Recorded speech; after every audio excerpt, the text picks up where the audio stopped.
Blade Runner was always one of our favorite films, and we are huge fans of 80s science fiction films, you know, miniatures, matte painting, stuff like that.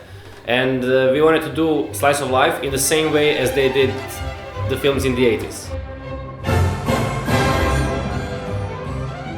We had to build the whole city, the whole science fiction city. We had to learn how to make miniatures, how to create miniatures. And we had to learn how to light them, you know, and how to film them properly. So basically, yeah, film as much as we can in camera to achieve that 80s feel. The right way to do it would be to shoot it in passes. We had to first do sort of a beauty pass with beauty light. Then we have the fog pass. We basically pump the room full of smoke, turn on the lights, and we get these cool searchlights. For the next pass, we have to turn on the tiny lights on the models and film them separately. And then we have the projection pass, where we use the real projections. Yeah, so we took commercials that we created specially for the movie and projected them on the walls of the buildings.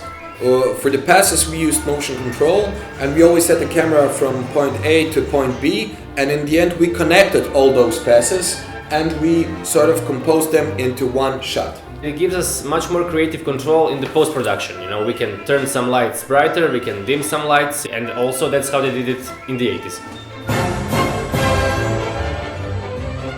So we had basically three main sets. We had a noodle bar set, we had the car set, and we had the toilet set. We did practically all here in the studio, in the garage. In the film, the main actor is driving a science fiction car, and we fell in love with the Citroën BX because it's totally retro and futuristic.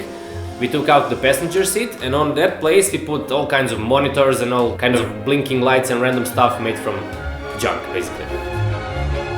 The noodle bar set was actually awesome. We did it from scratch with no money. In the background we had all these neon lights. We put a little coffee machine which produced smoke in the foreground. It looked like people were cooking. So basically, if you make a half decent set, you can still get away with it because if you light it properly, it looks awesome. The lighting is very important. So the first and most important thing is you have to light your set properly. We almost constantly shot light through objects, made holes in cardboard, created Venetian blinds, and created the famous Lightbreaker 2000. We flickered the lights because we wanted to create the illusion of a moving car, but we also used bulb flickering, a very primitive but very effective approach.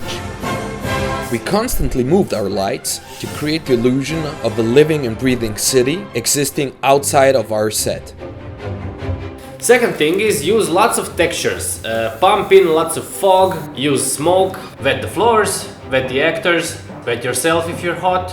Of course, in the world of Blade Runner it rains all the time, so use rain whenever you can.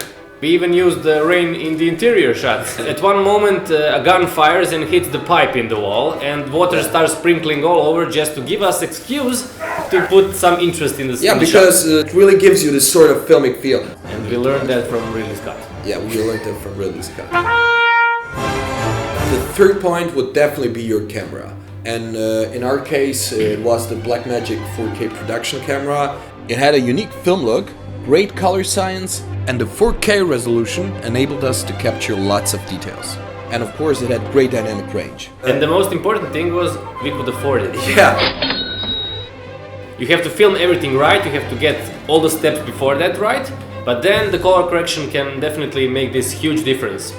DaVinci Resolve was a natural fit for our camera, and it enabled us to achieve a stunning film look. And after combining all those steps, we got our final Blade Runner look. The Slice of Life is basically not finished yet. We have extension miniature shootings ahead, and we also have some additional reshoots to do. But if you would like to find out more about the project, you can visit our website.